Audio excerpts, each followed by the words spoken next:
શું બનાવ બન્યો છે ને કયા વિસ્તારમાં બન્યો છે? કાંદલિયા વિસ્તારમાં કિસ્મત ચોકડીના પાસે છે, પેટ્રોલ પંપના પાસે.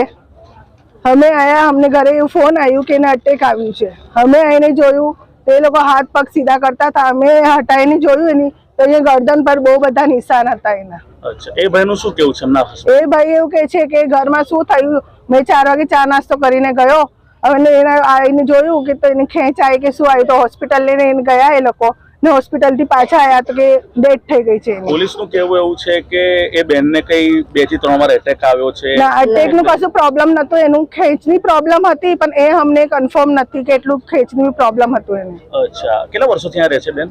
હમણાં જ 1-2 વર્ષ થયા, બાકી ત્યાં રહેતા હતા તાંદલિયા, જે આ તલાવડી તૂટી ગઈ ને ત્યાં રહેતા હતા. તો એમને એવું કઈક હતું કે તમને મળવા નતા દેતા?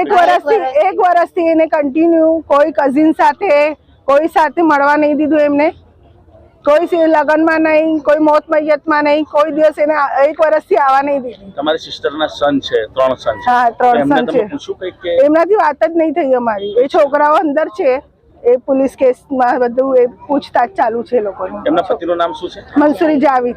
જાવેદભાઈ. અચ્છા, શું તમારી માંગ છે? હવે એવું કરીએ છીએ અમે કે ઇન્સાફ જોઈએ અમને કે અમારી છોકરી સાથે શું થયું છે. પોસ્ટમોર્ટમની માંગ. પોસ્ટમોર્ટમની માંગ કે એને 1 વર્ષથી ટોર્ચર કર્યું, શું કર્યું, પિયરમાં કમ નહીં આવવા દેતો તો, કમ નહીં મળવા દેતો તો. હોય ઇન્સાન છે, ભૂલ થાય અને એટલું બધું ટોર્ચર બી ના થાય ને. અચ્છા, તમારું નામ બેન? शेख रेशमा। इस वीडियो को लाइक करें, हमारे चैनल को सब्सक्राइब कर बेल आइकन जरूर प्रेस करें